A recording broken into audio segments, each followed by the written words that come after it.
Sudah muncul Udah, tampilannya? Pak. Baik.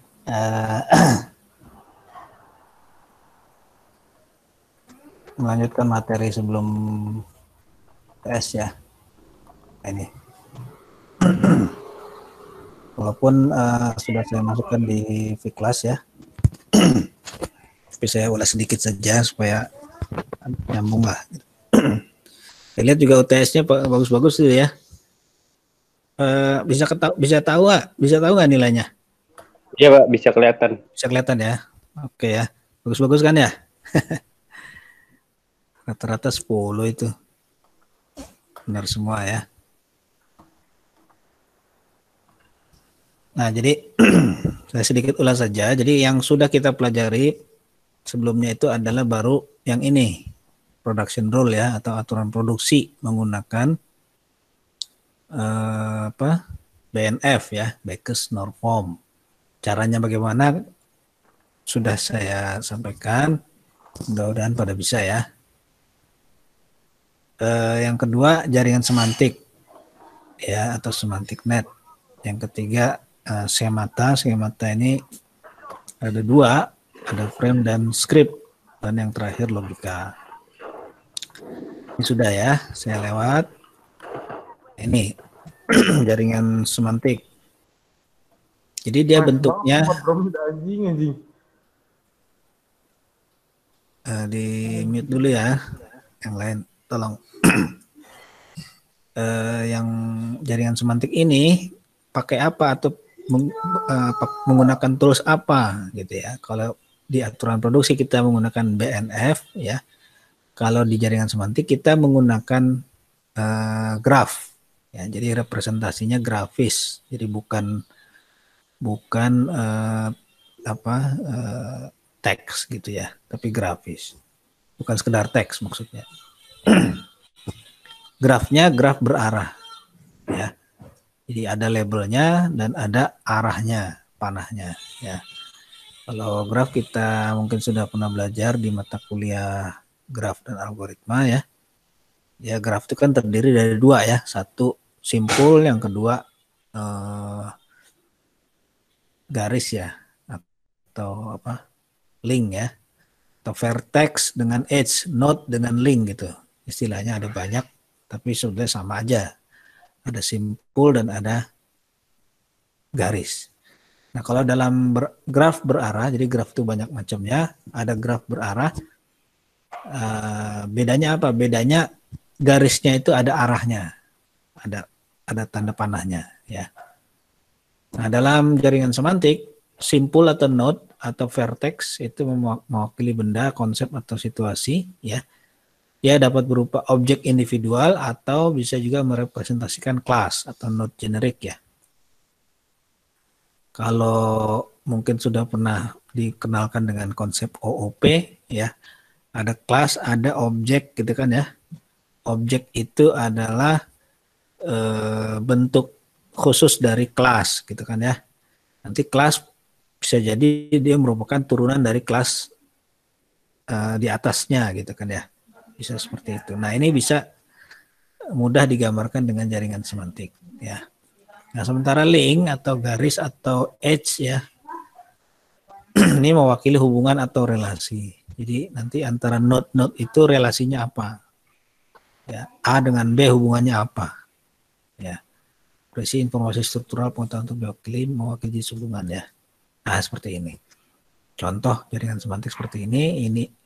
Ini vertex atau node ya, atau simpul ya.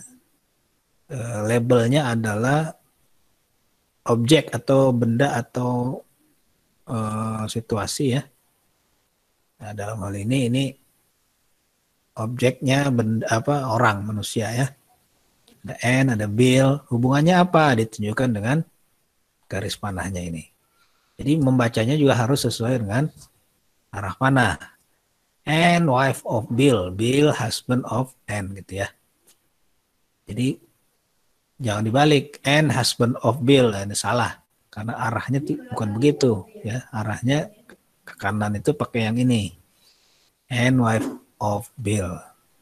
Nah, tapi bisa juga arahnya bolak-balik kalau memang hubungannya juga bisa dimaknai secara sama ya, misalnya udah. Oh, ya. Anne sister of Carol gitu ya. Carol sister of Anne. Ini hubungannya kan setara, sama ya, sama-sama saudara gitu. Nah, dengan cara ini waktu kita bahas belajar prolog yang lalu kan kita gunakan contoh fakta yang menunjukkan relasi ya. Misalnya ayah, selamat ayah amin dan sebagainya itu. Nah, ini bisa digambarkan dengan seperti ini. Amin di sini apa namanya? Selamat misalnya gitu ya. Nanti pandang ke kiri gitu. Ayah gitu. Selamat ayah amin dan seterusnya ya. Mungkin punya mudah-mudahan kebayang ya. Nah, ini juga contoh jaringan semantik yang dikembangkan. Maksudnya dikembangkan apa? Representasinya dibuat lebih apa? Lebih rich gitu, lebih kaya ya. Dengan apa? Dengan pewarnaan ya, masing-masing warna punya makna dan juga dengan pemilihan jenis font. Ya, pemilihan jenis font ini juga menunjukkan makna tertentu yang membedakan dengan font yang lain ya. Misalnya ini font ini dengan font ini beda ya. Warna ini dengan warna ini beda.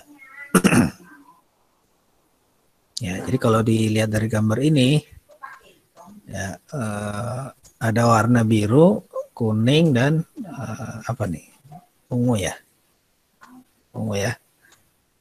Nah, kira-kira bisa kelihatan nggak bedanya pewarnaan ini? Biru itu mewakili apa? Merepresentasikan apa? Kuning merepresentasikan apa? Ungu merepresentasikan apa? Siapa yang bisa nebak? Boleh ditulis, boleh disebutkan ya.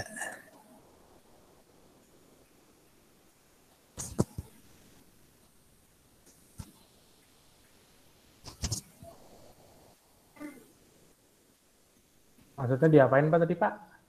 Bedanya. Oh bedanya. Bedanya biru, kuning, ungu apa kira-kira? Kenapa dibedakan warnanya gitu? Kalau warnanya beda kan berarti ada makna yang berbeda juga ya. Kira-kira kebaca nggak dari warna ini bedanya biru dengan kuning dengan ungu ya dalam contoh jaringan ini.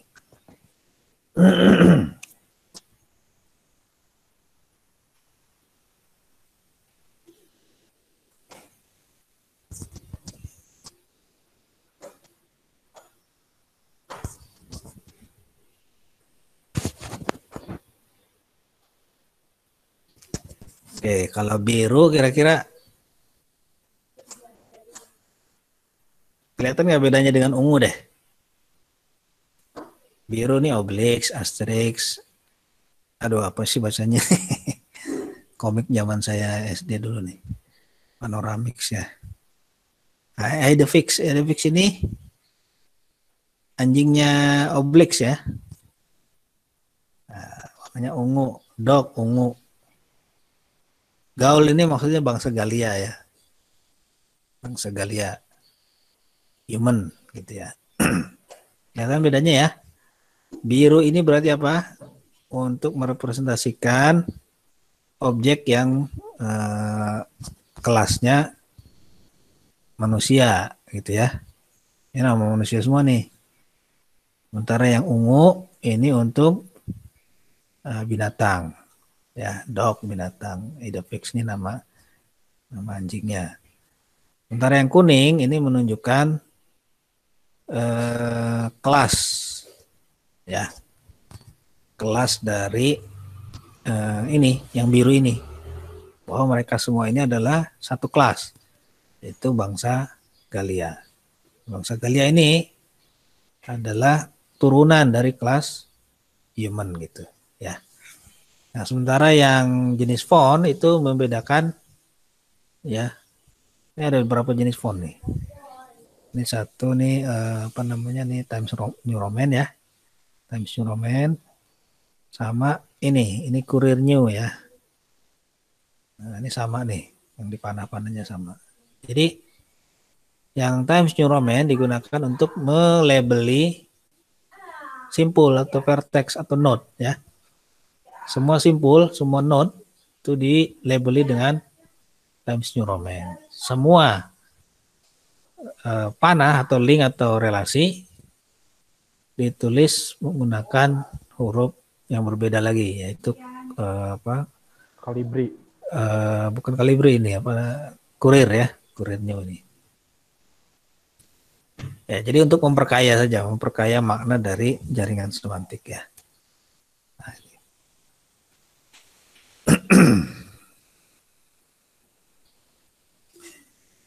nah, tipe relasi yang sering digunakan kalau menyatakan hubungan itu nggak jauh-jauh dari dua ini biasanya.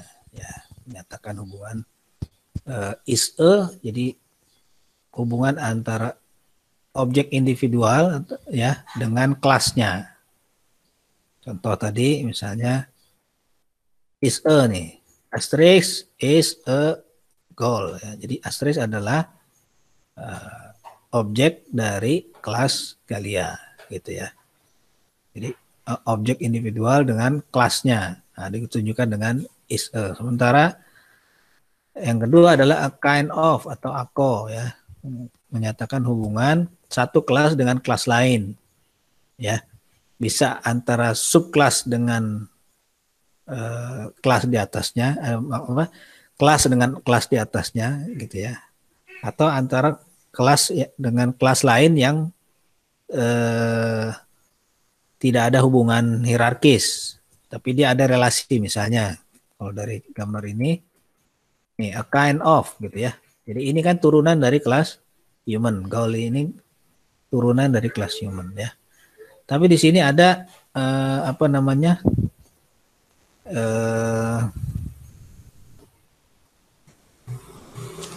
ini kelas juga ya, ini anjing ini dengan human ya. Nah, ini tidak ditunjukkan dengan a kind of karena dia bukan hubungan hierarkis ya. Jadi yang dimaknai dengan dilabeli dengan label yang lain, bukan a kind of ya. Jadi sorry, kalau a kind of ini memang hubungannya hierarkis ya. Tapi maksud saya bisa juga kelas dengan kelas lain itu dihubungkan tapi tidak menggunakan relasi a kind of gitu. Ya, maaf tadi ada salah penjelasan sedikit ya. Jadi a kind of menjelaskan hubungan hierarkis antar kelas ya. Tapi bukan dengan objeknya. Jadi kelas dengan turunan-turunan kelasnya. Jadi kelas dengan kelas gitu. Kalau is a itu antara objek dengan kelasnya ya. Nah, kemudian jaringan semantik juga bisa digunakan untuk menggambarkan atribut dari satu objek ya. Jadi tidak hanya sekedar relasi antar objek, tapi juga bisa digunakan untuk menyatakan hubungan antara objek dengan atribut-atributnya ya. Nah, biasanya yang dipakai kombinasi atribut value ya. Ya, jadi nanti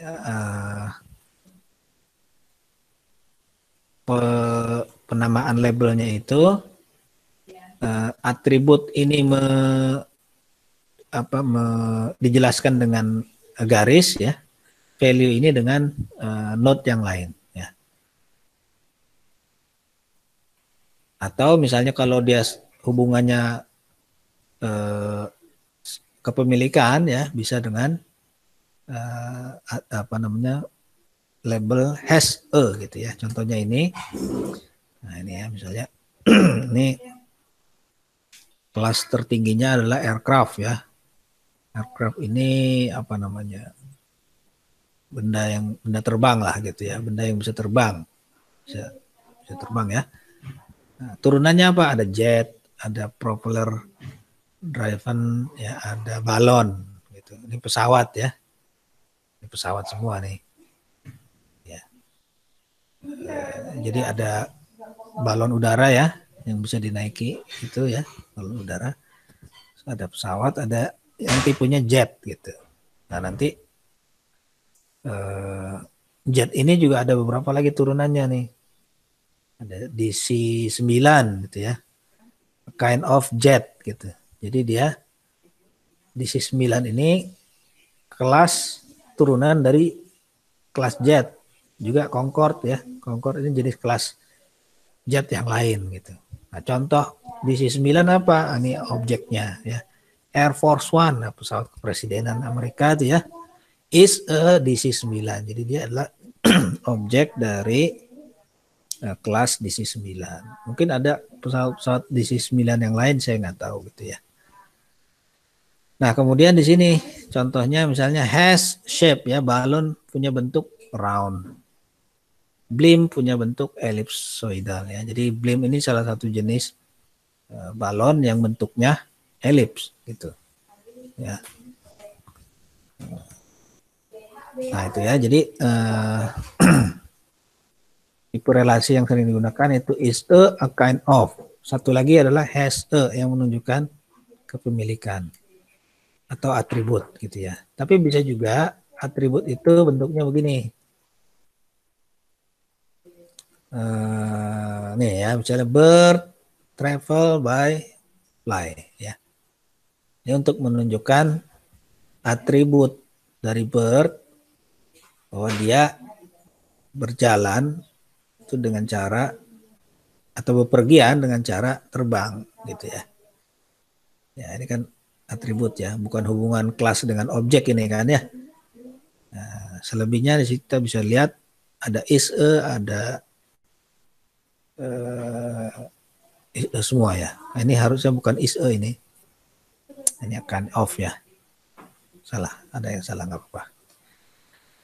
Nah, cara memperluasnya gimana? Yang pertama, menambahkan not untuk objek yang setara, menambahkan not untuk objek yang lebih khusus, menambahkan not untuk objek yang lebih umum. Jadi kalau diberikan misalkan kita ada dua nih not, ayam satu ya.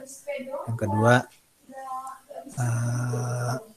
objeknya misalnya ayam kate gitu ya, ayam kate, panahnya ke ayam, labelnya apa? Labelnya a kind of gitu ya. Ayam kate adalah salah satu turunan dari kelas ayam. Nah, nanti ayam kate ini kasih objeknya siapa? Ayamnya Ipin Upin itu siapa namanya? Si Rembo misalnya gitu ya. Rembo apa Rembo? Rembo. Berarti Rembo is a ayam kate gitu. Itu kan berarti menambahkan objek yang lebih khusus ya. Yang lebih khusus dari ayam kate itu rainbow gitu. Sehingga meluas jaringannya ya. Atau menambahkan objek yang lebih umum dari kelas ayam tadi, ditarik lagi ke atas hierarkinya supaya lebih luas lagi jaringannya ya, berarti objek yang di atas ayam kelas yang di atas ayam itu apa misalnya Unggas. Unggas misalnya gitu ya. Itu udah jadi ada 4 tuh note-nya kan. Nah, ini contohnya ya, misalnya bird, ini misalnya awalnya begini nih. Bird has wings, travel by fly. Kenari, ini burung kenari ya maksudnya, is a bird ya, contoh dari bird. Nah, cara pertama tadi apa? Menambahkan note untuk objek yang setara. Maksudnya apa? Setara dengan kenari gitu, sama-sama bird apa? Ya misalnya penguin kita tambah nih, cara pertama ya.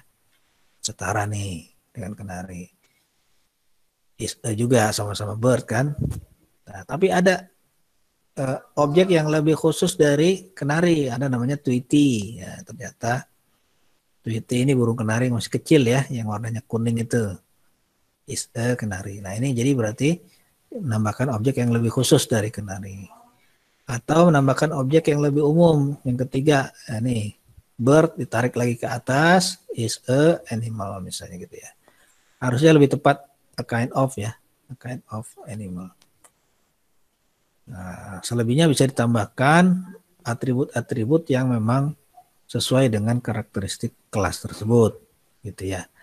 Nah, kemudian kalau dia karakteristiknya itu adalah umum, berlaku untuk semua turunan di bawahnya, maka kita letakkan karakteristik tersebut pada kelasnya yang paling atas. Misalnya breath, bernafas dengan udara ya. Nah, ini kan semua binatang begitu. Maka ini karakteristik ini juga akan berlaku buat semua turunannya. Ya, bird, kenari, tweety, penguin. Ya, itu nanti breath bernafasnya dengan udara atau bernapas di udara gitu ya. Pak, Ada juga yang itu ya kalau burung itu kan itu kan kurang tepat, tapi bener nggak Pak itu Pak? yang mana? Yang bird Bird kan ke kemana? Ke sini, ke animal. animal ya itu Nah, kurang tepat, tapi bener nggak itu? kalau dilihat dia adalah bentuk yang lebih khusus dari ini, itu benar pakai is a. Tapi kalau dimaknai ini sebagai kelas, bukan sebagai objek ya, maka lebih tepat digunakan ako. Oh, oke. Gitu. Paham ya? Jadi ini tinggal memaknainya dia objek atau kelas. Gitu. Oke Pak. Nah, kenapa tadi ini karakteristik yang umum itu ditaruhnya di kelas? Ya, karena cara kerja jaringan semantik ini pengoperasiannya misalnya gini, bird, how do you travel? Ya, jawabnya fly. Gimana cara menjawabnya kalau melihat jaringan ini? Ya, tinggal dilihat, ya ada nggak linknya dengan label travel gitu kan ya? Oh ada nih. Nah maka node yang dituju oleh link ini itu adalah jawabannya. Jadi kalau how do you travel, jawabannya ya fly. Kenapa? Karena link travel menunjuk ke node fly gitu ya. Nah, kalau yang ditanya ada Tweety, how do you travel? Jawabnya gimana? Walk Pak.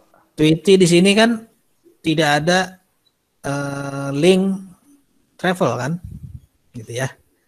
Nah, tetapi caranya bagaimana? Caranya jika tidak menemukan label travel, cari link dengan label is a atau ako gitu. Oh ada is a nih, is-nya kenari. Nah, cek lagi di sini ada link travel nggak? Nggak ada. Kalau nggak ada, cari is a-nya atau ako-nya. Oh ada. Nah, ketemulah bird. Nah, bird ada travelnya, jawabannya fly. Maka Tweety jawabannya fly juga gitu ya. Nah, jawabannya fly gitu. Ini sebetulnya mirip dengan konsep apa inheritance ya dalam object oriented. Inheritance itu berarti apa? Semua karakteristik kelasnya itu ngikut ke objeknya. Jadi semua objeknya itu punya karakteristik yang sama dengan kelasnya. Nah, dalam representasinya dalam jaringan semantik atribut yang umum itu ditaruh di kelas gitu. Jadi tidak di sini travel fly kepenuhan nanti gambarnya gitu ya. Nah, tapi ada juga pengecualian. Ada karakteristik yang hanya ada pada objek tertentu ya. Nah, gimana caranya? Nah, ini harus ditambahin link khusus ya untuk mengoverride informasi yang telah diwariskan. Tadi misalnya travel tadi diwarisi ya dari bird terus ke kenari ke tweety ke apa namanya penguin. Tapi penguin ini bisa travel tapi tidak dengan cara fly gitu ya. Maka kita override ya, kita tambahkan di sini travel lagi dengan node tujuannya walk gitu. Jadi dengan apa namanya karakteristik yang khusus untuk penguin gitu ya. Jadi kalau ada travel di sini, ini berarti maknanya si penguin ini punya kekhususan dalam hal atribut travel. Ya, karena penguin tidak fly kan, tapi dia apa namanya walk gitu ya, berjalan atau berenang bahkan gitu ya, dia bisa nyelam. Nah, sehingga ini yang disebut dengan override. Kalau misalnya Tweety di sini punya kekhususan lagi, ya ini bisa tambahkan ya link yang memang khusus untuk Tweety gitu. Tapi kalau dia atributnya secara umum sama ya dengan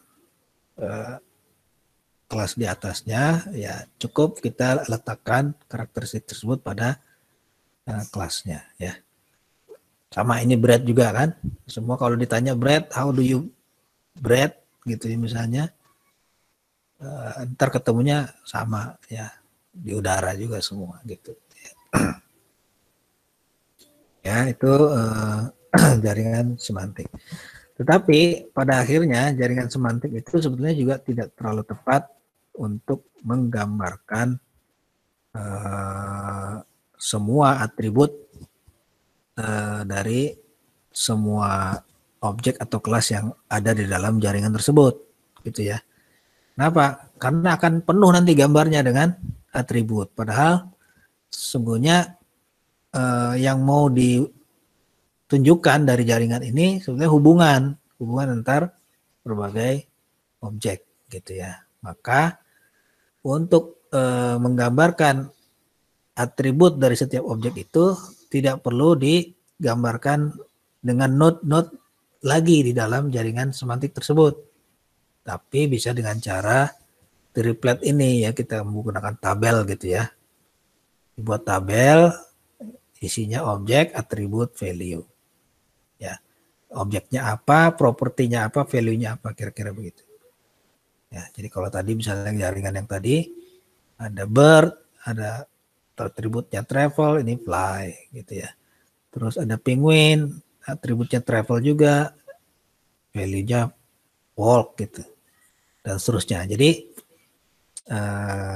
tidak digambarkan dengan graf, tetapi disusun dalam tabel terpisah gitu ya. Oke ya, saya kira itu. Dan prolog ini juga bisa ya digunakan untuk mengimplementasi ya, untuk representasi jaringan semantik ini ya. Karena kan prolog kemarin kita belajar ada dua jenis fakta ya, dua bentuk fakta, yaitu fakta yang menyatakan relasi gitu ya, hubungan relasi. Ada fakta yang menunjukkan kepemilikan, atribut, value gitu. Nah itu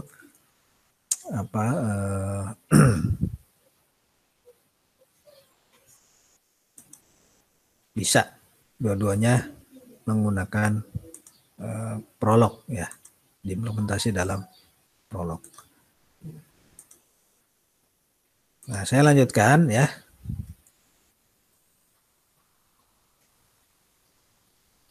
Yang berikutnya adalah skemata ya, jaringan tadi semantik tadi sudah, skemata frame dan script. Intinya nanti kita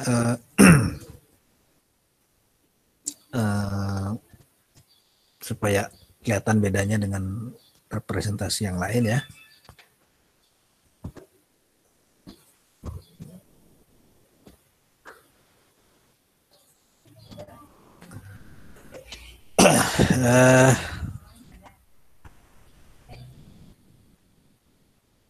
Ini mirip dengan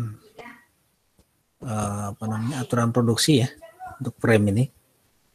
Dia lebih banyak menjelaskan atribut sebetulnya, properti.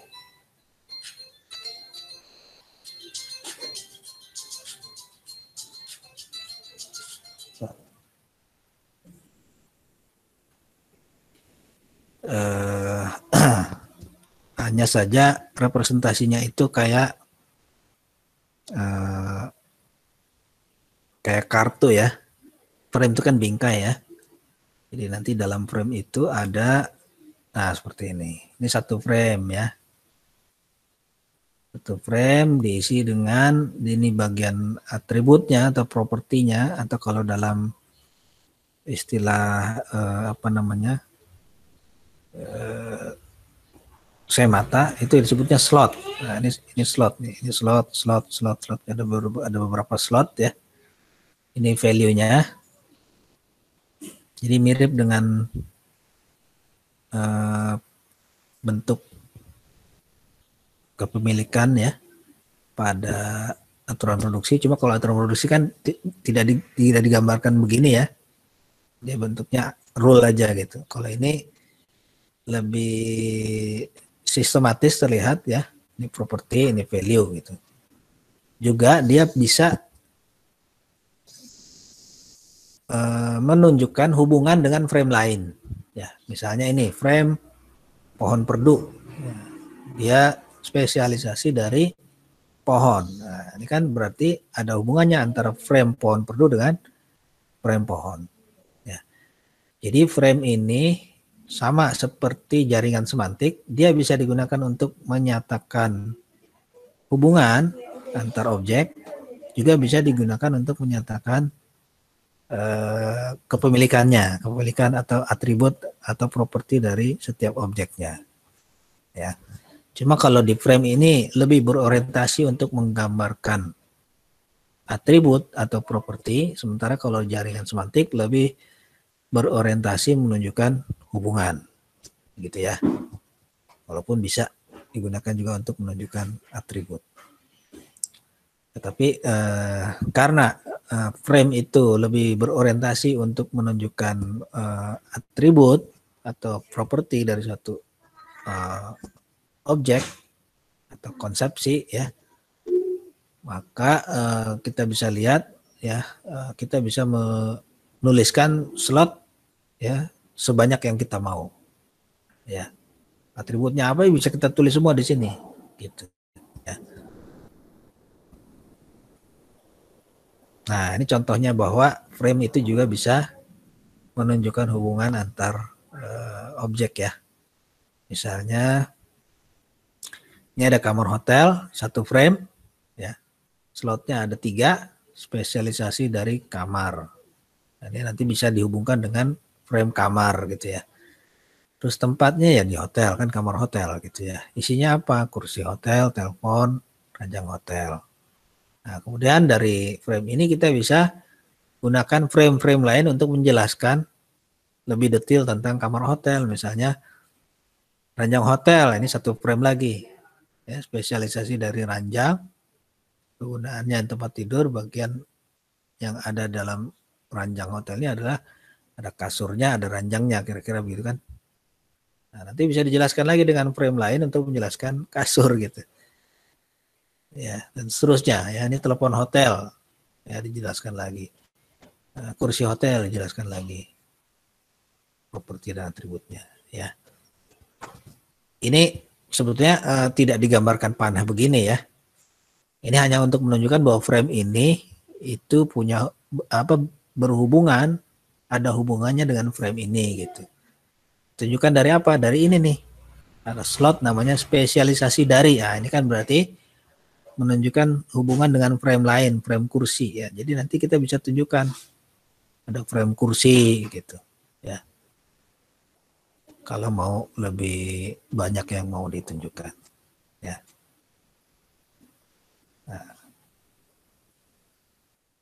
ini frame ya. Ya seperti ini karakteristiknya, dan dia apa namanya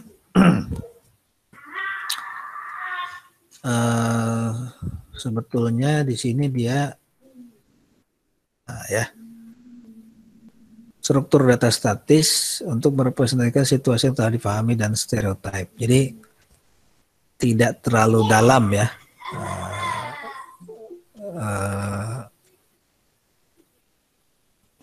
knowledge yang bisa dikandung dalam frame ya. Jadi untuk sesuatu yang stereotip, jadi umumnya orang tahu gitu. Misalnya tadi ya kamar hotel, umumnya orang tahu lah kamar hotel itu isinya apa. Ada kasur, ada kursi, ada meja misalnya gitu ya. Telepon hotel gitu. Nah, satu lagi adalah nah, selain tadi ada slot ya. Slotnya apa, value-nya apa, slotnya apa, value-nya apa gitu ya. Dalam satu frame itu juga bisa ada sub slot gitu. Ini sub slotnya. Properti 1, value-nya 1, properti 2, value-nya apa, dan seterusnya. gitu ya. Jadi cukup detail yang bisa dimasukkan dalam satu frame ya. Ada subslot gitu ya. Nah, kemudian yang berikutnya ada script. Ini sebetulnya sama dengan frame, hanya bedanya kontennya. Kalau frame itu lebih banyak menjelaskan tentang objek, konsep ya, benda begitu. Sementara kalau script ini menjelaskan peristiwa. Ya, sama ada slotnya, tapi slotnya itu menunjukkan, menggambarkan terjadinya satu peristiwa. Ya. Dan sama, dia tidak terlalu dalam, ya, dia stereotip saja, ya, sesuatu yang sudah diketahui orang secara umum. Nah, contohnya ya, ini elemen-elemen script yang tipikal, yang umum ya, slot-slotnya ini ya, sama dengan slot ini maksudnya. Ada property, ada role, ada input condition, ya, ada result, hasil, tracks, scene ya. Nah, nanti kita lihat contohnya nih, misalnya script restoran. Ya, terjadinya peristiwa di restoran. Nah, tapi kalau restoran doang kan umum ya. Nah, maka diperjelas dengan track. Ya, track ini menunjukkan kekhususan dari yang mau dijelaskan nih, misalnya fast food restoran gitu ya. Kan akan beda nanti peristiwanya di restoran fast food dengan restoran warteg misalnya. Beda kan? Peristiwanya pasti beda. Role-nya, perannya, siapa yang berperan dalam peristiwa tersebut. Ya. Ada tamu, ada pelayan gitu ya. Properti atau prop ya. Nah, properti itu benda-benda apa saja yang ada dalam suatu peristiwa di restoran. Jadi seperti kita ini bikin film adegan gitu ya. Ada aktornya gitu ya, ada propertinya, ada scene-nya, ada adegan-adegannya gitu ya. Ada juga di sini input condition. Jadi tidak akan terjadi peristiwa ini kalau kondisi ini tidak terpenuhi. Jadi orang masuk restoran gitu ya. Biar ya. Udah.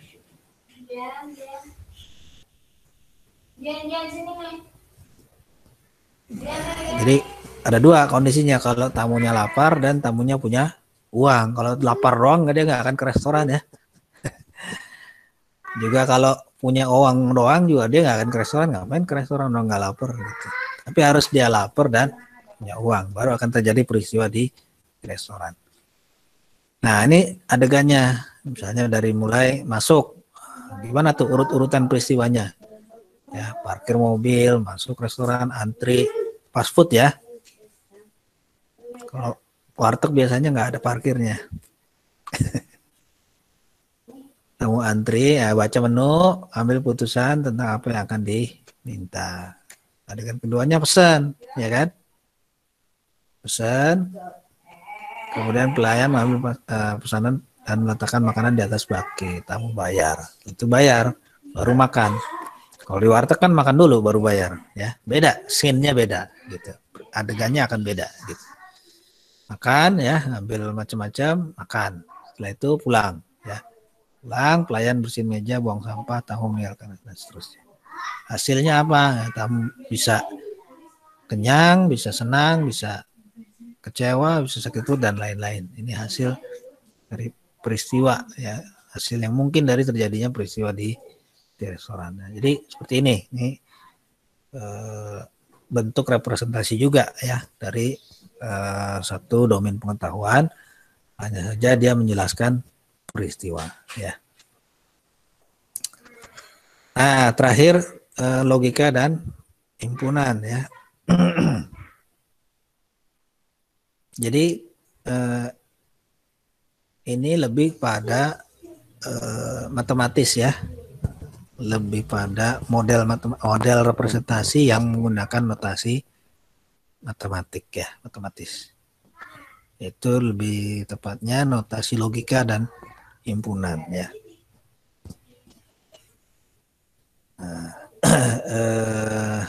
Nah, representasi pengetahuan dengan simbol logika merupakan bagian dari penalaran eksak.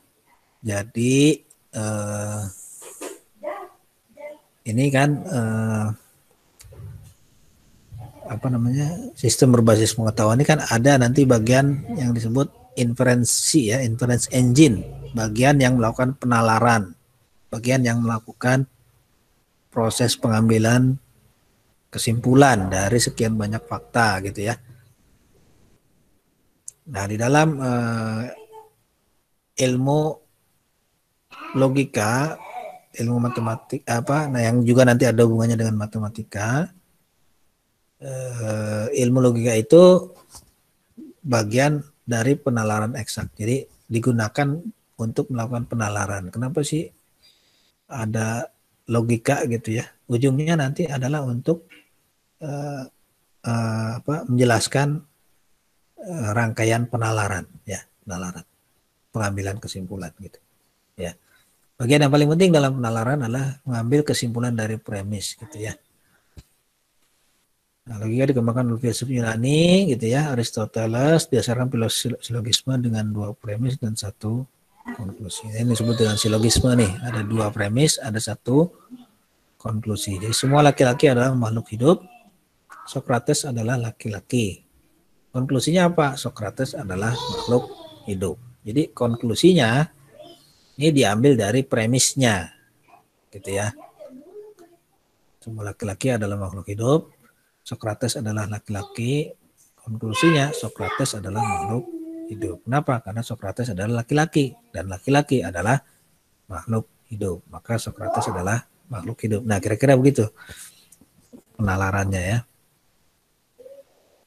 Nah, nanti ini bisa kita simbolkan dengan notasi-notasi logika ya. Nah, selain itu ya, bisa juga dengan diagram Venn. Nah, seperti ini ya. Diagram Venn kita udah pernah belajar. Jadi ada lingkaran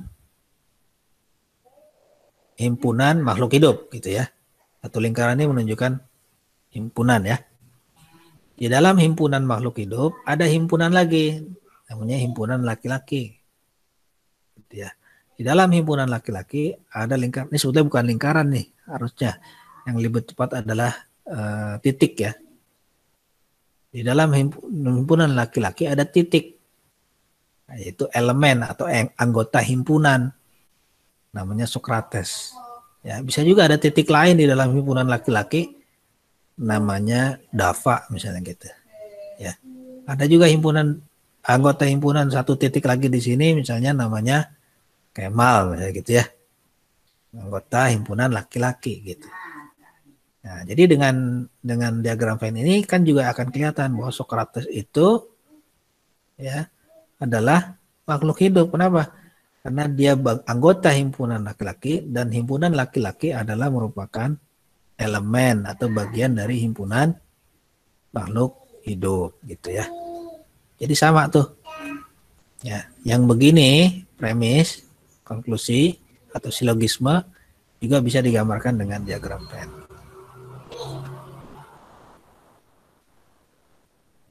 Ya, nah di dalam logika dan himpunan juga ada operasi ya, operasi himpunan, ada operasi logika ya, dan dia bersesuaian, artinya satu operasi dalam logika itu berkesesuaian dengan operasi di dalam operasi diagram Venn ya. Misalnya interseksi irisan, ini adalah operasi N kalau dalam logika gitu ya, irisan. Dia ada di A dan ada di B, sama-sama ada di kedua himpunan ini. Inilah yang disebut dengan dan gitu ya. A dan B gitu. Dia adalah A dan B gitu.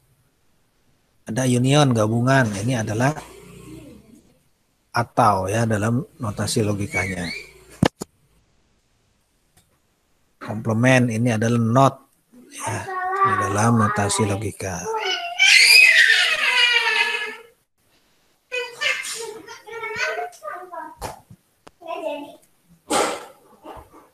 Nah, untuk logika ya, logika proposisi. Jadi logika itu nanti ada logika proposisi, ada logika predikat ya. Disebut juga kalkulus proposisi ya. Intinya di makna proposisi nih ya. Apa itu proposisi? Pernyataan yang dapat bernilai benar atau salah. Jadi dia adalah statement. Proposisi itu adalah statement, pernyataan. Bukan pertanyaan gitu ya. Dan juga bukan kalimat perintah. Ya, kalau dalam bahasa kan kita kenal ada 3 ya. Ada pernyataan, ada perintah, ada pertanyaan. Kalau perintah dan pertanyaan ini kita nggak tahu nih, nggak bisa dinilai benar atau salah. Tutup pintu, benar nggak? Apa yang benar gitu? Ya. Ya, apakah yang dimaksud dengan kursi gitu? Benar atau salah? Apa yang benar salah? Orang itu pertanyaan gitu ya. Tapi kalau statement, ya, misalnya mouse ini berwarna putih, gitu kan? Benar nggak? Benar gitu kan ya. Jadi pernyataan itu bisa dinilai benar atau salahnya gitu. Nah, itu yang disebut dengan proposisi gitu. Nah, kemudian pernyataan-pernyataan itu bisa dioperasikan, bisa digabung ya. Dengan apa? Dengan operator logika, dengan and, dengan or atau dengan not gitu ya, atau dengan implikasi atau ekivalensi. Implikasi ini bersesuaian dengan if then ya. Jika maka, simbolnya begini. Nah, inilah yang nanti ya kita temukan juga di dalam aturan produksi ya. Kan sama, aturan produksi itu kan if then juga. Ya. Nanti kita akan lihat ada kesamaan ya. Kalau ekivalensi adalah if and only if, jika dan hanya jika ya. Contoh, misalnya ini kalimat ya. Jika hujan turun sekarang, maka saya tidak pergi ke pasar. Ini bisa ditulis ya, disimbolkan. Hujan turun itu adalah P, tidak pergi ke pasar adalah Q. Nah, maka gitu ya, itu ditulis dengan simbol ini. Ya, implikasi. Jika P, maka Q, gitu cara bacanya ya. Jika hujan turun, maka saya tidak pergi ke pasar. Nah, ini ya. Inilah yang operator yang analog dengan production rule ya, dengan aturan produksi yang sudah kita bahas sebelumnya. Nah, jadi kayak bentuk aturan gitu ya. Nah, ini juga ya.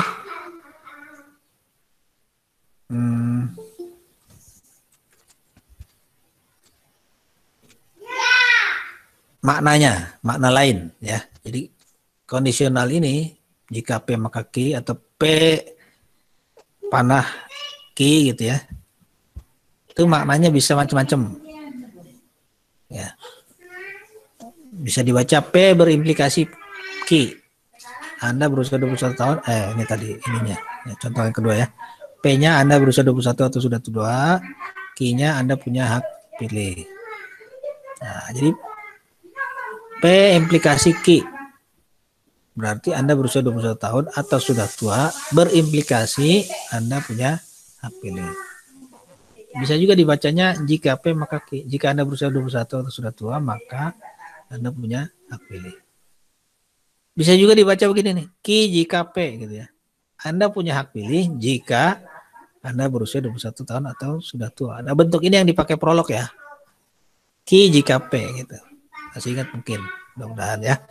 Ada rule gitu kan, sebutnya rule, tulis dulu makanya, setelah itu titik 2 strip, jikanya apa, syaratnya gitu kan ya. Nah, jadi jika adalah syarat perlu untuk P, ya, itu tadi ya seperti prolog ya. Anda punya hak pilih adalah syarat perlu Anda berusia 21 atau sudah tua gitu. Jadi kalau ada kalimat seperti ini, kalimat seperti yang ini yang sebelah kanan, ini bisa dituliskan dalam simbol begini. Gitu ya, dalam notasi logikanya gitu.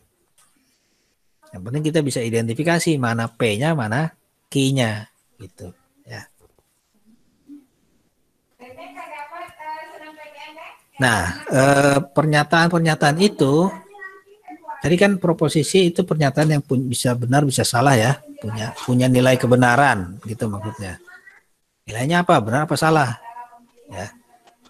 Nah, kalau pernyataan-pernyataan itu digabung, maka juga akan memiliki nilai kebenaran. Ya, gimana caranya? Nah, caranya seperti ini. Nah, ada satu pernyataan, ini ada pernyataan yang lain, jadi ada P, ada Q.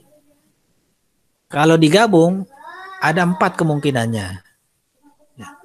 Kemungkinan pertama, P-nya benar, Q-nya benar. Atau true ya. P-nya true, Q-nya true. Kemungkinan kedua, P-nya benar, Q-nya salah. True, false gitu ya. Kemungkinan ketiga, P-nya salah, Q-nya benar. Kemungkinan terakhir, dua-duanya salah. Dua-duanya false. Gitu. Nah, ini yang disebut dengan tabel kebenaran. Ya, jadi kalau ada 2 pernyataan mau digabung, maka dia akan memiliki tabel kebenaran dengan 4 kemungkinan. Kalau satu pernyataan saja, kemungkinannya kan 2, bisa benar, bisa salah. Ya. Nah, sekarang gimana menentukan nilai kebenaran dari suatu pernyataan gabungan? Akan tergantung dengan operasinya apa, operasi AND, apa operasi OR, apa operasi apa. Gitu. Karena setiap operasi punya definisi. Ya, misalnya operasi AND dan ya. Nah, operasi AND akan menghasilkan nilai true jika gimana? Jika semua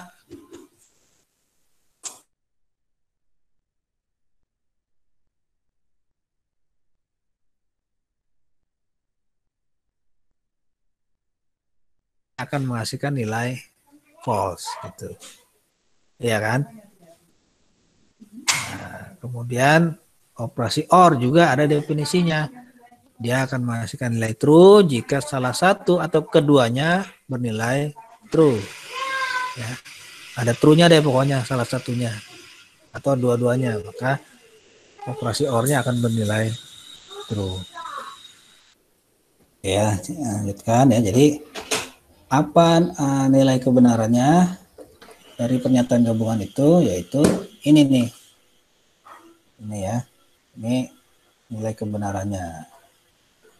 Bisa ada 4 kemungkinan gitu. Kalau OR begini gitu ya. Kalau jika P maka Q begini dan seterusnya ya. Nah, jika nanti pernyataan itu digabung ternyata menghasilkan nilainya true semua misalnya gitu ya. Maka itu yang disebut dengan tautologi. Ya. Kalau misalnya setelah digabung dituangkan dalam tabel kebenaran ya. Ternyata nanti hasilnya salah semua, maka disebut kontradiksi ya. Selain itu disebut kontingen ya, kontingen ya.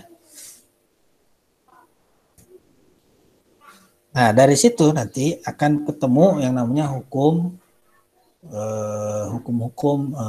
proposisi ya, hukum logika proposisi. Ya. Maksudnya apa? Maksudnya ini kalau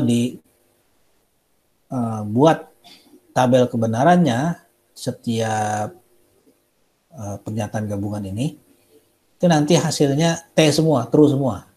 Ya, ini kan ada 2 pernyataan ya, ada P ada Q gitu. Berarti kemungkinan nilai kebenarannya ada 4 gitu ya. Ini ada 3 pernyataan, ada P, ada Q, ada R. Berarti 2 pangkat N ya, 2 pangkat 3 yaitu 8 ya. Ada 8 kemungkinan nilai kebenarannya. Tapi kalau disusun tabelnya nih, tabel kebenarannya nanti true semua tuh. Ya. Kolom paling ujungnya nanti true semua. Nah, ini yang disebut dengan tautologi, sehingga dia menjadi hukum ya, menjadi hukum. Apa efeknya nanti? Nanti ketika dalam proses penalaran ya, argumen-argumen yang bisa dipakai dalam proses penalaran adalah argumen-argumen yang menghasilkan tautologi gitu. Kalau argumennya tidak bisa menunjukkan bahwa dia adalah tautologi, nggak bisa dipakai dalam proses penalaran. Nah, kira-kira begitu nanti hubungannya ya. Nah, selain proposisi ada juga predikat ya. Kalau predikat ini pernyataan juga, tapi dia belum bisa kelihatan benar atau salahnya. Dia bisa dinilai benar atau salahnya, tapi masih mengandung variabel sehingga belum ketahuan benar atau salahnya. Gitu ya. Contoh X lebih besar 5. Benar atau salah? Itu kan pernyataan ya. X lebih besar 5. Benar atau salah? Ya belum tahu benar apa salahnya. Sampai kita tahu X-nya berapa. Kalau X-nya 6 berarti nanti true gitu kan. Kalau X-nya 3 misalnya berarti false gitu. Tetapi nanti kita bisa juga menentukan nilai kebenarannya kalau kita mendefinisikan misalnya X-nya ya, bagian dari penulisan dalam proposisi. Nanti kita lihat ya.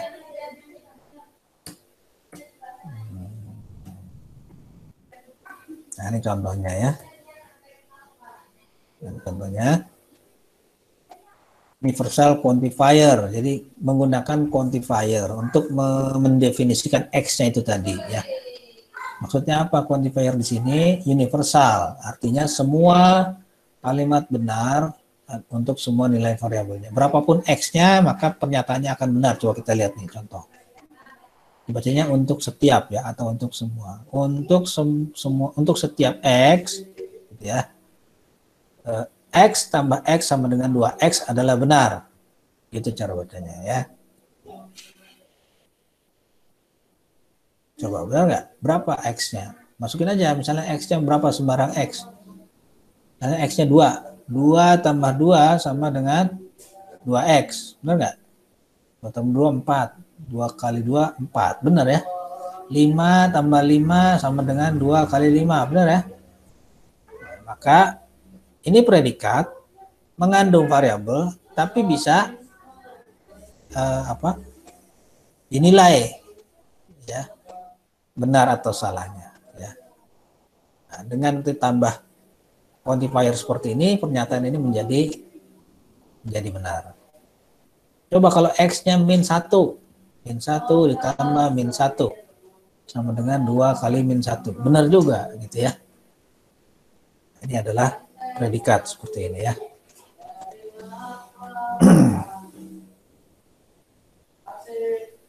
Nah, sehingga predikat itu juga bisa menyatakan rule begini ya. Seluruh kucing adalah binatang. Ya. Ini proposisi ya. P proposisi. Seluruh kucing adalah binatang. Clear ya. Seluruh kucing adalah binatang. Tapi gimana cara menyatakan pernyataan ini menggunakan proposisi, menggunakan predikat. Nah, caranya begini, dibagi 2 ya. Jika X adalah seekor kucing, maka X adalah binatang. Nah, itu cara menyatakannya dalam predikat. Ya. Jadi untuk setiap X, ya, pernyataan P itu benar. Itu P-nya jika X adalah seekor kucing, maka X adalah binatang. Gitu ya. Kebalikannya gimana? Negasinya gimana? Negasinya tinggal menegasi yang sebelah kanan nih. Ya. Jika X seekor kucing, maka X bukan binatang. Gitu ya. Jadi kucingnya tidak masuk ke dalam predikat binatang. Jika X adalah segitiga, X adalah poligon. Gitu ya. Bisa kan? Ini berapapun X-nya, kalau X-nya itu adalah segitiga, maka dia disebut poligon, gitu kan. Nah, penulisannya yang lebih simpel bisa seperti ini. Segitiga ini katakanlah T gitu ya. Poligon ini P. Jadi untuk setiap X, jika TX, maka PX gitu ya. Ini penulisan predikat. Nah, ini apa namanya korelasinya dengan representasi-representasi yang lain. Misalnya ya, untuk setiap X, jika X adalah H, human ya, maka X adalah mortal ya, dia berkembang biak gitu ya, melahirkan gitu. Ya, jika dia manusia maka dia berkembang biak, dia melahirkan. Ini bisa ditulis dalam rule. If X adalah manusia, then X melahirkan. Ya. Bisa digambar dalam jaringan semantik. Human, a kind of mortal gitu ya. Nah, jadi ini menunjukkan bahwa sama ya, predikat itu juga bisa digunakan untuk merepresentasikan hal yang juga bisa direpresentasikan oleh bentuk lain, misalnya untuk jaringan semantik. Jadi ada analognya, kesesuaiannya ya. Tinggal kita mau pakai bentuk representasi yang mana, mau pakai jaringan semantik bisa, mau pakai peraturan produksi bisa, mau pakai logika dan himpunan bisa, kira-kira begitu ya. Mau pakai predikat juga bisa gitu ya. Ada lagi existential quantifier. Ini untuk menyatakan pengecualian ya, misalnya beberapa atau ada satu minimal gitu ya, atau terdapat. Kalau terdapat kan berarti ada gitu ya. Contohnya nih, terdapat X ya, yang terdapat X di mana X kali X sama dengan 1 bernilai benar gitu. Ada nggak X yang kalau dia dikalikan dirinya sendiri sama dengan 1? Ada nggak? Ada ya. Berapa X-nya? Ya 1 ya. 1 kali 1 sama dengan 1. Tapi kalau X-nya 2, 2 kali 2 tidak sama dengan 1 gitu ya. Berarti ada X yang membuat pernyataan ini menjadi benar, yaitu X-nya 1. Atau X-nya min 1. Jadi min 1 kali min 1 sama dengan 1. Gitu ya. Artinya terdapat X itu ada ya, ada beberapa, atau kalau beberapa kan berarti lebih dari 1 ya. Ya, tapi paling sedikit ada 1 gitu. Terdapat X yang bila dikalikan dengan dirinya sendiri hasilnya sama dengan 1 ya. Jadi ini untuk menunjukkan pengecualian biasanya ya kan. Kalau yang universal tadi untuk menyatakan umum. Ya. Tadi travel by fly, bird travel by fly, umum. Itu universal quantifier, bisa dinyatakan dengan universal quantifier. Kalau penguin tadi itu kan bentuk khusus pengecualian. Penguin travel by walk, gitu kan. Bisa nggak dinyatakan dengan notasi predikat? Bisa, caranya ini existential quantifier. Terdapat bird gitu ya yang travelnya tidak fly gitu. Namanya penguin ya, kira-kira begitu ya. Nah, ini juga ya. Ini contohnya dari dokumen dari buku referensinya itu menggambarkan ada kebun binatang di California ya. Di situ ada gajah yang kakinya 3, namanya Clyde. Nah, dijadikan contoh dalam menunjukkan menggunakan existential quantifier gitu ya. Oke, intinya bahwa logika dan himpunan bisa digunakan untuk merepresentasikan knowledge, pengetahuan, sebagaimana ya jaringan semantik, aturan produksi ataupun bentuk-bentuk representasi yang lain. Intinya itu ya, bahwa bisa nih ditunjukkan gitu ya.